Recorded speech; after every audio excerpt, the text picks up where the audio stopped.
오늘 우리에게 주시는 하나님의 말씀 신약성경 마가복음 1장 14절부터 15절까지 말씀입니다. 마가복음 1장 14절부터 15절까지 말씀 우리 같이 한 목소리로 봉독하겠습니다. 시작. 요한이 잡힌 후 예수께서 갈릴리에 오셔서 하나님의 복음을 전파하여 이르시되 때가 찼고 하나님의 나라가 가까이 왔으니 회개하고 복음을 믿으라 하시더라. 아멘. 하나님의 일을 행하는 교회란 제목으로 김용신 선교사님께서 귀한 말씀 선포해 주시겠습니다.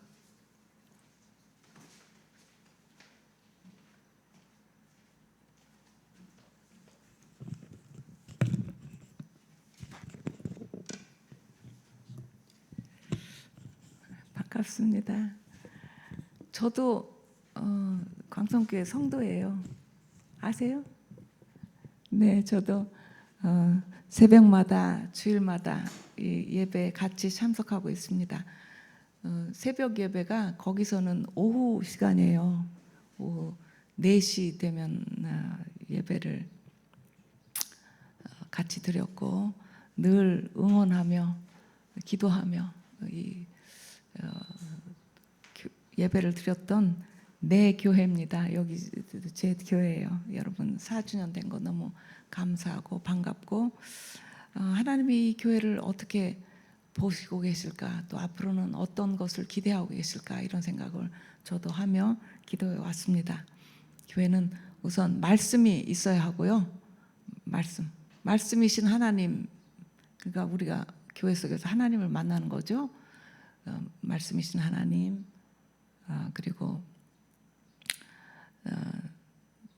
그 하나님을 만나고 또 성도를 만남으로 교제하는 교회, 성도들의 교제, 그리고 그 하나님을 만나고 성도들을 기쁜 마음으로 만나서 결집된 그 에너지로 세상을 향해 나가 하나님의 봉사하는 그런 교회. 그래서 케리그마와 코이노니아, 그리고 디아코니라고 하죠. 늘 예를 드는 그런 말씀드립니다.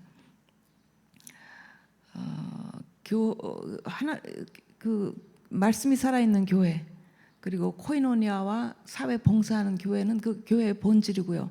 그 교회를 인간들은 어떻게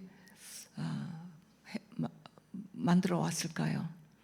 한 사람이 예를 드는데 늘 교회에 관한 논할 때 흔히 인용되는 말씀입니다. 어떤 분이 이런 얘기를 했는데요.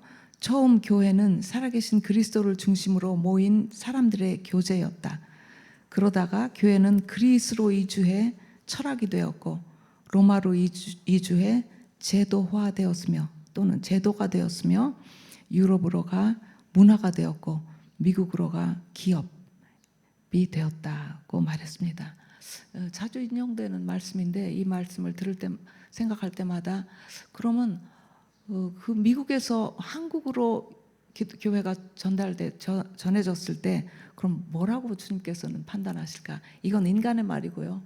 하나님께서는 어떻게 보실까 하는 게 늘 제 마음의 의문이었습니다.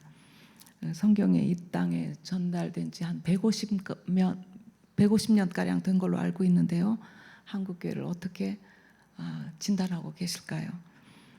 우선 하나님의 오늘 읽은 말씀처럼 하나님의 나라를 선포하는 교회가 돼야 되겠습니다. 그리고 우리 천안광성교회에 대한 늘 마음의 소원이 하나님의 나라, 이렇게 유럽으로 가서 문화가 되고 미국으로 가서 기업이 되는 그런 인간의 마음으로 윤색된 그런 교회가 아니라 그런 걸 다 걷어내고 하나님의 말씀으로 돌아가고 초대교회의 모습으로 돌아가는 그런 교회가 됐으면 좋겠다고 생각했습니다. 주님께서는 70명의 제자들을 전도하러 보내셨을 때 말씀이 뭐였죠? 제가 읽어보면 자막이 오늘 준비가 안 됐네요. 하나님의 나라가 가까이 왔다는 것을 전하라고 그러셨죠. 하나님 나라가 가까이 온 것을 전하라. 그리고 주님께서 첫 설교가 마가복음에 소개되어 있기는 너희가 오늘 읽은 말씀입니다. 회개하고 하나님의 나라가 가까이 왔으니 회개하고 복음을 믿으라는 말씀이시고요. 그리고 하나님은 예수님께서는 처음부터 끝까지 하나님 나라에 관심이 가장 많으셨던 것 같아요. 늘 하나님 나라에 대한 비유, 씨 뿌리는 자의 비유, 또 겨자씨 비유, 누룩 비유, 보화 비유, 이런 비유를 통하여 하나님 나라의 속성을 말씀하셨습니다. 십자가에 돌아가시고 부활하시고 첫 제자들을 만나셨을 때 주님은 또 이렇게 얘기하십니다. 그가 고난을 받으신 후에 또한 그들에게 확실한 많은 증거로 친히 살아계심을 나타내사 40일 동안 그들에게 보이시며 하나님 나라의 일을 말씀하셨다고 말씀하십니다. 하나님 나라가 뭘까요? 하나님 나라는 이미 우리에게 와 있죠. 하나님 나라, 하나님을 사랑하고 하나님을 내 몸과 마음과 뜻과 정성을 다하여 사랑하라는 것, 또 내 이웃을 내 몸과 같이 사랑하는 것, 불의를 버리고 정의와 공의를 따르라는 것, 세우라는 것, 그 일이 바로 하나님 나라죠. 그게 우리를 통하여 확장되어 갈 것이며 누룩처럼 번져져 갈 것입니다. 제가 늘 마음에 이 교회 안에 하나님 나라가 가득하게 되길 원합니다. 먼저 이 목사님과 오 목사님 사이에 하나님 나라가 아름답게 건설되고 확장되고 또 이 성도들 안에 그리고 그 힘으로 사회를 향해 나가는 우리 천안 광성교회 되시기를 바랍니다. 또 두 번째 이 천안 광성교회를 생각하며 기도할 때 생각난 것이요, 음부의 권세를 이기는 교회가 생각났습니다. 주는 베드로가 주님을 이렇게 고백하죠. 주는 그리스도시요 살아계신 하나님의 아들이십니다라는 그 고백에 주님께서는 이렇게 말씀하십니다. 그 고백 위에 주님의 교회를 세우신다고 하시며 음부의 권세가 흔들리지 못하리라고 말씀하십니다. 코로나 이후에 아마 여러분 모두 겪으셨을 터인데 갑자기 불길한 미래가 우리 앞에 성큼 다가온 것 같았어요. 그리고 이제 모든 영역에서 어두운 재난을 쏟아 붓고 있죠. 이런 어둠의 시대가 이렇게 오고 있는데 정말 그렇습니다. 전쟁의 소식, 이기주의, 물질 만능, 배금주의, 도덕적 타락, 이런 것들이 이제는 너무나 만연돼 있어서 별로 놀라운 소식도 되지 않고 매일 뉴스를 쏟아져 나오는 것을 보면 그 뉴스의 뿌리는 이것들 중에 하나인 것을 우리가 쉽게 보게 됩니다. 정말 하나님의 품을 떠난 탕자가 돌아올 기미도 없이 점점 멀리 더 떠나가는 느낌이에요. 그래서 공산당 자꾸 기독교를 위협하고 있죠. 또 창조 질서를 무너뜨리는 젠더 사상, 그리고 하나님 무신론자가 얼마나 늘어나고 있습니까? 당당하게 그만만 하면 다행이에요. 오히려 하나님을 조롱하고 공격하려 들고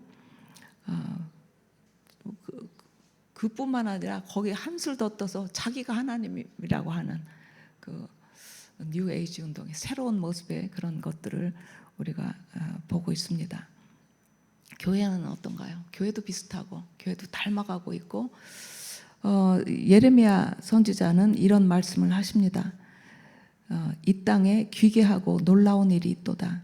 선지자들은 거짓을 예언하며 제사장들은 자기 권력으로 다스리고 내 백성은 그것을 좋게 여기니 그 결국엔 너희가 어찌하려느냐. 이것은 예레미야를 통해서 말씀하신 하나님의 말씀입니다. 예레미야 시대 때 보고 계신 하나님께서 이런 말씀을 하셨어요. 정말 놀랍죠. 기괴하고 놀라운 일. 주님 보시기에 이 일은 너무 기괴하고 놀라운 일이 교회 안에서 일어나고 있다는 것입니다. 마치 더운 물 속에 서서히 더워져가는 그 개구리가 그냥 더운지도 모르고 있다가 죽어가는 것, 그런 것처럼 우리 교회도 함께 그렇게 어두워져 가는 것을 전부나 통탄할 일입니다. 25세의 작가 게오르규는 그가 젊은 시절 해병에 복무를 했다고 해요. 그는 잠수함을 탔었고 잠수함에서 자기에게 주어진 임무가 토끼를 지켜보고 있는 거였다고 해요. 토끼는 인간보다 빨리 산소에 반응을 한답니다. 산소가 부족해지면 걔가 반응하고 우리보다 빨리 죽는다고 그래요. 그래서 걔를 아주 정말 눈을 떼지 않고 지켜봐야 한다고 그러고, 그러다가 걔가 이상한 반응을 보이면 빨리 수면 위로 가서 충분한 산소를 채워야 했다고 합니다. 그것처럼 그것이 교회의 사명이 아닌가 싶고 우리 천안광성교회의 사명이라고 생각합니다. 말씀이 참 살아있는 교회, 말씀이신 하나님을 잘 소개하는 교회. 그러면서 그 하나님의 마음으로 이 땅을 지켜내는 그런 교회의 역할이 이 시대에 너무나 필요하죠. 사실 세상에 되어지는 일들을 열거하고 뉴스를 보고 하면 누구나 마음이 어두울 것입니다. 그때마다 저는 이 말씀을 늘 기억해요. 제가 읽어보겠습니다. 이사야 말씀인데요. 예수님을 묘사한 말씀, 여러분 잘 아시는 이사야 42장 말씀입니다. 그는 쇠하지 아니하며 낙담하지 아니하며 세상에 공의를 세우기에 이르리니 섬들이 그 교훈에 앙망하리라. 저는 이 말씀이 얼마나 힘을 주는지 모릅니다. 주님은 결코 어떤 것을 봐도 세상에 되어지는 일 속에서 낙심하지 않으신다고요. 교회가 다 파괴되는 것 같고 무너지는 것 같은 그 순간에도 주님은 주님의 할 일을 위해서 대장 되신 주님이 앞서가시는데 우리가 낙심할 필요가 뭐가 있겠습니까? 어떤 것이 놔도 우리는 두렵지 않죠. 주님이 그 일을 행하실 거고 섬들이 그의 교훈을 앙망하리라. 섬들이라는 것은 구약 성경에 언제나 나라들을 얘기하는 거죠. 민족들, 모든 민족이 그 앞에 다 앙망하며 복종할 때까지 주님은 쉬지 않으신다고 했으니 천안광성교회 우리 성도 여러분 쉬지 않고 낙심치 않는 우리들 되시기를 바랍니다. 세 번째, 정말 주님께서는 새 일을 행하십니다. 보라 내가 새 일을 행하리니 이제 나타낼 것이라 너희가 그것을 알지 못하겠느냐. 정령이 내가 광야의 길과 사막에 강을 내리라. 너무나 힘을 주시는 말씀이세요. 저는 사막과 같은 IT에 살고 있습니다. 이 말씀이 참 제게 늘 새 힘을 주시죠. 눈에는 아무것도 보이지 않습니다. 그러나 주님께서 주님을 따르는 자, 주님을 구하는 자, 주님을 쫓는 자에게 새 일을 행하신다고 하셨고 그 말씀은 우리에게 정말 무한한 감동과 새 힘을 주십니다. 코로나를 겪으며 정말 우울한 뉴스가 많이 들렸죠. 교회가 15,000개가 정말 닫았는지 모르겠어요. 그렇게 저는 유튜브에서 들었습니다. 교회가 닫고 가난한 신자가 늘고, 가난한 신자는 시간이 지나면 이제 정말 안 나가는 신자가 돼버릴 거라고 하는 그 음울한 뉴스들. 그러나 주님께서는 그 속에서 새 일을 행하시는 것을 저는 믿습니다. 저도요 코로나를 겪으면서 IT에 모든 것이 다 셧다운 됐어요. 학교는 물론 정부 기관까지 다. 어떻게 그 오랜 기간 8개월 학교도 다 문 닫고요. 8개월 어떻게 정부 부처를 문을 열지 않고 그게 운영이 됐는지 저는 정말 이해가 안 돼요. 하여튼 그뿐만 아니라 전기가 안 왔어요. 갱들이 발전소를 탈취해가지고 저유고를 탈취해서 기름이 없어서 그걸 다 셧다운 됐죠. 정말 감사하게도 그 기간 동안 제 교회는 더 부흥했어요. 훨씬 더. 그리고 제 사역도 커졌습니다. 저는 믿어요. 제가 경험했기 때문에 아무런 사건이 나도 그 위기가 곧 기회가 된다는 것을 믿습니다. 우리 이한결 목사님 플랫폼 선교를 이렇게 시작하셨고 그게 3년 됐나요? 지금 4년째 플랫폼 선교를 교회를 운영하고 있습니다. 지금 시간이 지나고 보니까 이 플랫폼 교회라는 게 일반 이전의 교회가 하던 것들을 그대로 해요. 그래서 서로 대면하지 못하고 목사가 성도가 누군지 성도가 직접 대면한 적이 한 번도 없지만 어떤 일로 우리 모이자 하면 많은 인원들이 모이는 거예요. 그래서 우리 그 거룩한 방파제도 우리 이 목사님도 다녀왔는데 그런 것도 하게 되고요. 해외 선교까지, 그리고 해외 어디 가서 기도해 하자, 기도회 여기서 모이자 하는 게 이전 교회보다 훨씬 더 큰 힘으로 모이는 것을 보았습니다. 그것은 뭐냐면 이제는 세계가 유튜브로 인하여 플랫폼 선교로 인하여 굉장히 가까워졌어요. 세계에 대한 뉴스를 소식을 다 접하게 되고 가깝게 보게 되고, 그리고 하나님의 몸된 교회가 전체 큰 몸이 가까이 내 곁에 있는 것 같은 느낌이 듭니다.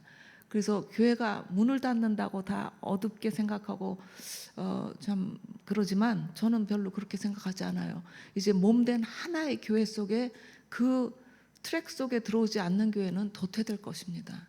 그래서 하나님의 마음으로 같이 지키는 다음 세대를 위해서, 또 가난한 자들을 위해서, 또 해외 선교를 위해서 그 트랙 속에서 함께 움직이지 않는, 그 메인스트림 속에 함께 움직이지 않는 교회는 어차피 문을 닫게 될 것입니다. 그래서 정말 큰 하나의 강력한 교회가 세워질 것이고, 제가 알기에는 10월에 어떤 모임이 있는데, 아니 차별금지법을 그렇게 몰아대고 있잖아요. 차별금지법에 관련된 나라는 23개 국가밖에 되지 않는다고 합니다. 제가 정확한 통계인지 모르겠어요. 나중에 이 목사님이 그런 거 잘 아시니까 좀 알려주세요. 차별금지법이 통과했든지 그 일을 획책하든지 그 숫자는 23개국밖에 안 되고 전 세계 국가는 얼마나 돼요? 200개국입니다. 그럼 겨우 10분의 1이 이렇게 시끄럽게 지금 하고 있는 거예요. 그래서 나머지 국가들끼리의 규합을 위해서 10월에 어떤 모임을 한다고 하는데 저는 그것을 계속 아침 저녁으로 기도하고 있어요. 그 기도가 잘 됐으면 좋겠습니다. 그것이 이 플랫폼 선교 때문에 가능해진 일입니다. 너무 너희 쪽 의견만이 아니라 우리 쪽도 좀 들어. 규합하고 그걸 유엔에 등록하고, 저 회교권 국가에서는 동성애가 사형이에요. 근데 왜 너희들 생각대로 자꾸 하나님을 거스르는 그것을 몰아대느냐고요. 제가 알고 있기는 공산주의 마르크스와 그 제자들이 이 동성애를 획책했어요. 왜냐하면 가정을 지키기 위해서 사람들이 내 사유재산을 자꾸 지키니까 완벽한 공산을 위해서 가정이 해체돼야 된다고 생각을 했어요. 그래서 아무거나 괜찮다. 근친상간도 괜찮고 가정만 없애고 동성애도 괜찮다는 이론을 강력하게 뒷받침한 게 공산 사상입니다. 그리고 여러분 알고 계신가요? 그 사타니스트로 힘써 앞서서 일했던 어떤 여자, 그 사람이 그 뭐 은곰상인가 뭔가 그것도 만들고 하여튼 그 일루미나티의 사타니스트가 하는 것을 많이 시작한 사람인데, 그 사람의 그 뭐 어떤 게 있었나 봐요. 계명. 그것들 중에 하나가 동성애를 빨리 퍼뜨리라는 거였어요. 사탄이 하는 것이 분명한 거를 왜 나라마다 따로 하느냐고요. 교회가 있는 나라마다. 그래서 그것을 반대하는 모임을 규합해서 크게 만드는데 이런 플랫폼 교회가 큰 역할을 하고 있습니다. 너무나 잘된 일이고 반가운 일이고, 이제 그 흐름을 타게 된 우리 이한결 목사님 축하드리고 감사합니다. 이런 모임들이 잘 됐으면 좋겠어요. 그래서 여기도 청소년 다음 세대 선교를 위해서 애쓰고 있는 거 저도 IT에서 보면 늘 고마웠고 기도 날짜에 맞춰서 기도하고 했습니다. 다음 세대를 위해서, 또 사회 구원을 위해서 독거노인들에게 물건을 갖다 주고, 작은 교회지만 힘써 일을 이룬 한 우리 광성교회 이 목사님과 오 목사님에게 고마운 말씀을 전합니다.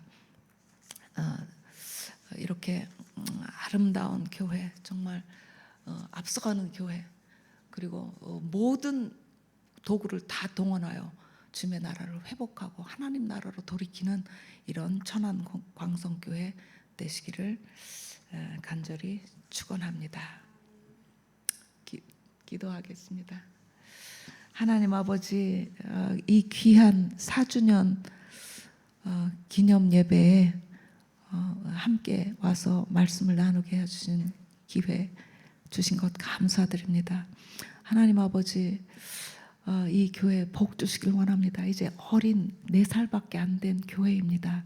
5살이 되고 6살이 되며 하나님, 이 두 목사님 마음 가운데 가지고 있는 소원하는 마음이 이제 세상으로 밖으로 표출되게 하시고 그것을 바라볼 때마다 하나님 기뻐 여기시며 즐거워하시고 또 고맙게 여기시는 그런 교회 되게 하시길 원합니다. 하나님 나라가 먼저 이 목사님, 오 목사님 안에 그리고 성도들 안에 잘 구현되고 실현되도록 도와주시고 그 결집된 힘이 그 사회 구원으로 선교로 뻗쳐나가는 이 교회 되게 하시길 간절히 원합니다. 빛과 소금 되게 하시고 길을 트는 등대 되게 도와주시며 하나님 여호와 니시 깃발 대신 하나님의 깃발을 들고 앞장서 달리는 기수가 된 우리 천안광성교회 되게 하시길 원하오니 주님의 마음과 눈이 항상 이곳에 있게 하시고 사랑으로 성령님으로 충만한 두 분 목사님 되도록 도와주시며 성도님 되게 도와주세요. 감사드립니다. 예수님 이름으로 기도드립니다. 아멘.